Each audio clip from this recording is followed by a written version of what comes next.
Hi, I'm Dennis Phillips, and welcome to Everyday Reloading and Shooting.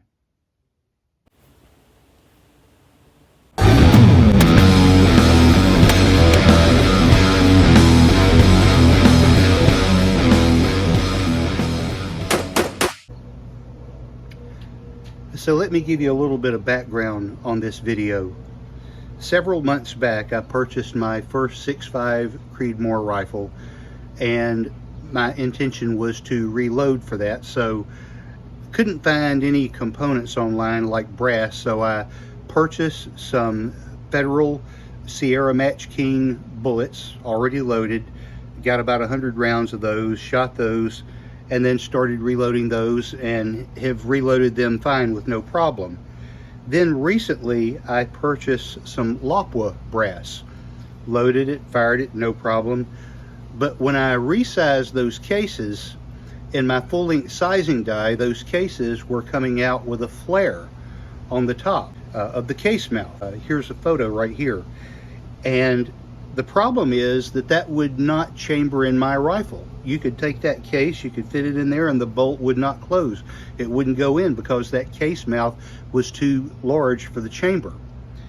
So I was using Lee dies. I contacted Lee and they said, well, they didn't think it was their die, but they said send it back to us and we'll rework it, see what we can do. So they sent it back, set it up, still had the same problem, still getting flared case mouths. So I returned it to them. Long story short, I returned it and purchased a set of RCBS dies, which is one of the best names in the business. Again, same problem, flared case mouth. So the way I planned to solve the problem was to get a neck only sizing die. The problem is it did not get rid of the flare, but it did resize the neck. Well, what I found out is that if you take the decapping pin, which has the expander ball attached to it, if you remove that from the die, the full-length sizing die, and size the brass, it will straighten that neck out and get rid of the flare. Then you use a second die, you use the neck sizing die to size the neck correctly. Yeah, it's a pain in the butt, and I hate that I'm going to have to do it, but I spent a lot of money on this Lapua brass, and here's my process of discovery. And so it was not the die, it was actually the brass. Okay, I have the new die installed, and this is a 6.5 Creedmoor case that has not been deprimed. And if you see the case neck is nice and straight. I insert it into the press. It feels kind of gritty. I bring it out, it's deprimed. But look at the case neck, look at the mouth. It's now flared out, and it wasn't before. This is still a problem. Here's something else I'll show you. I'm going to zero the caliper out, and this is a round that I just sized. The case neck is 2.92, but the case mouth is 2.98. That's not acceptable. I'm trying to figure out what's going on with my RCBS die for 6.5 Creedmoor. The problem is when I size a case, I'm getting a flared case mouth. I don't know if you can see that lip right around the top. It's actually flared out. Look at this. Case neck 288, case mouth 295, 7 thousandths larger on the mouth. The problem is it may be the brass. I don't know. I don't think it's the brass. I know it's the expander, because when I put the case back in there without the expander ball, it compresses it back down, and that flare is gone. It's only when you run it back through with the expander ball that it flares back out again. so I can show you that. So I'm going to remove the decapping stem, and that has the expander ball built into it. And this is what I think is causing that flare right here, is when this part comes back out the top. I think that case metal is bending back out. So I take this one, measured 289.5 and 296. So actually that was 296.5. So I run it back through. The mouth is now back down to 282. And as you can see, that flare that was there is now gone. So we've got a case neck of 280 and a case mouth of 282, which is still a lot smaller than the 289 dimensions on the ones once they've been expanded. So that would be expanded back out to 0.289. But when we put the expander ball back in,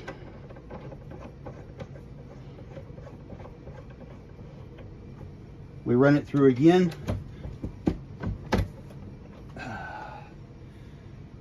It comes back out with a case mouth flared.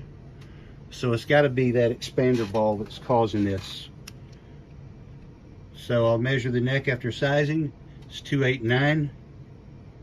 Measure the case mouth, 295. 6 thousandths larger than the case neck.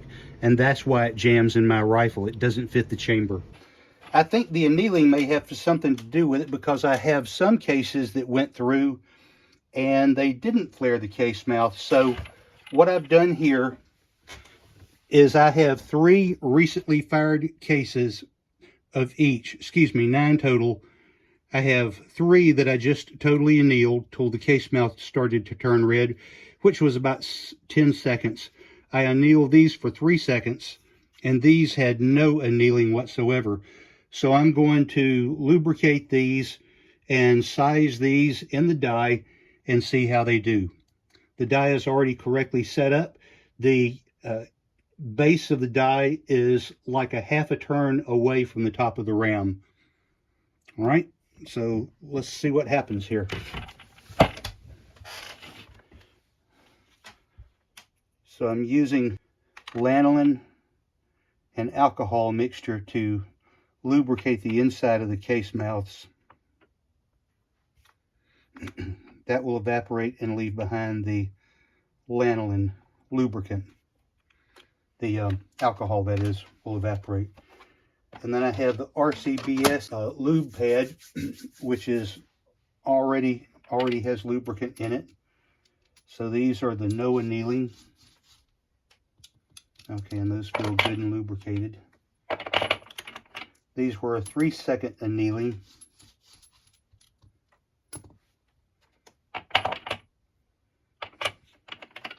And these were totally annealed for about 10 seconds.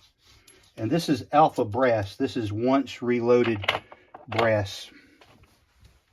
I want to make sure you can still see what I'm doing here. So I'm going to take a totally annealed case, put it in my sizing die.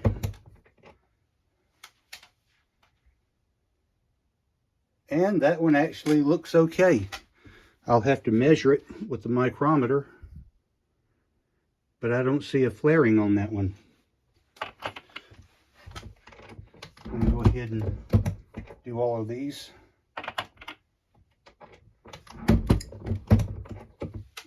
Okay, same situation on all 3 that were totally annealed. So I'm going to measure the neck and the case mouth. It's okay if there's maybe 1 or 2 thousandths off. But we got the neck at 290, 290.5. Case mouth is slightly smaller at 287. So that's absolutely fine. 287.5, 289. Okay, no problem. Let's try this one. 290 case neck.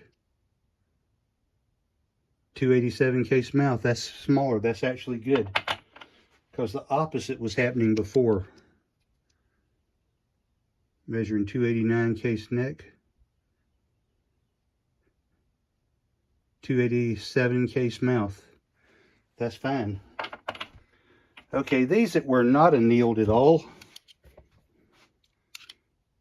that case is measuring 296 because it has not yet been compressed.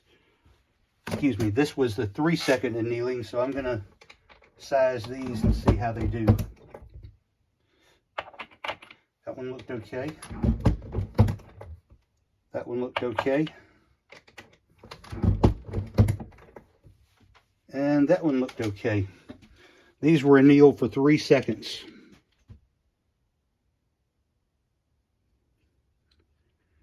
So we got a neck at 289, a mouth at 287.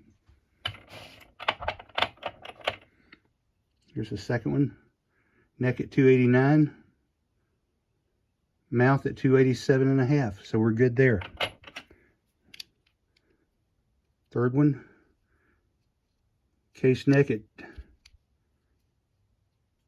288.5. Case mouth 287.5. So we're good there. Okay, now I'm going to do the ones that had no annealing whatsoever. I'm going to size those. That looks good. Uh-oh, dropped it. That one looks good.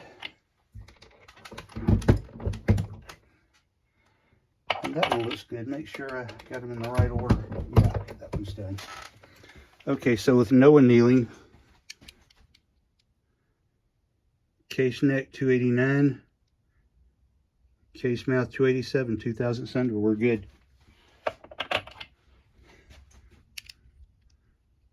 $289, 287.5. We're good.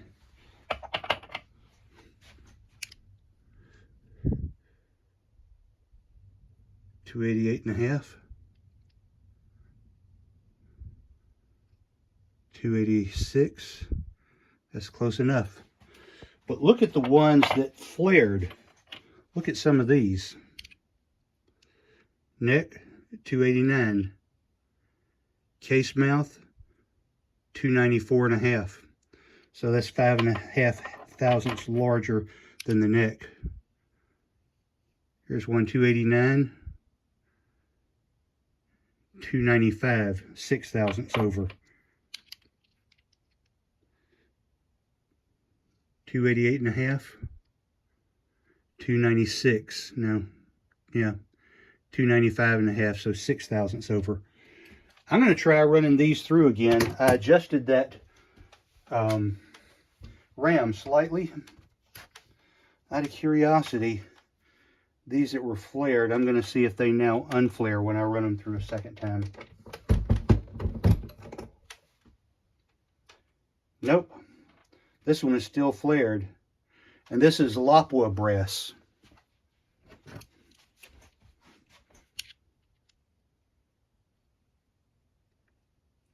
$288.5 case neck.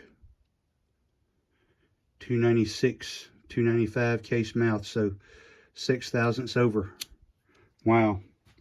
It looks like it's the brass, folks. And I've got 200 cases of Lapua. So I hope that doesn't go to waste. Got to figure out a solution. Here's a photo of what that flared case mouth looked like. The problem that I was having was that when I would run the 6.5 Creedmoor through the sizing die, the decapping and sizing die, when it came out, there was a flared case mouth, which kept that case from chambering in my rifle. So what I ordered to correct that was the Lee neck sizing only die. And so I took those cases with the flared case mouth and ran them back through the neck sizing only die. The problem was it didn't get rid of the flare. The case mouth was already correctly sized because the expander ball was going through there, and I think that was creating the problem with this particular brass.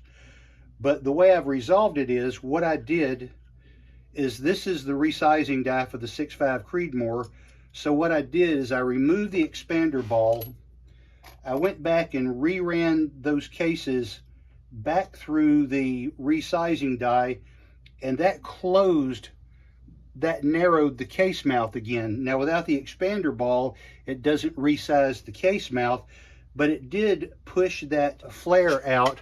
So this was a previously flared case, and you can see here now that there's no more flare on that case mouth. It's now straight. So then what I did is I've taken that case, which has been corrected. What I do is I run it through, I turn it and run it through a second time. So now I have a case neck that's 289 and a case mouth that's also 289. So the flare is gone. Thank you, Jesus. These were all Lapua brass. Every one of these, the case mouth is flared. I tried like 8 of them, and 8 out of 8 failed to chamber in my rifle. But this is Alpha brass, Alpha munitions. I loaded these and shot these at the range today.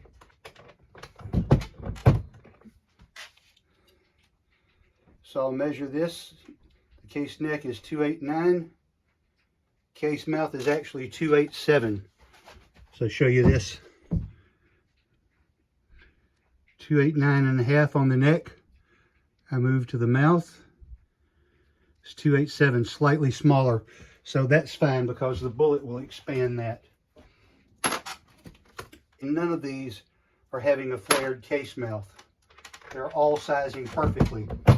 So the problem was not with the die, and I returned the Lee die because I thought it was flaring the case mouth, but the problem all along was the brass. 289, 287.5, definitely not flared.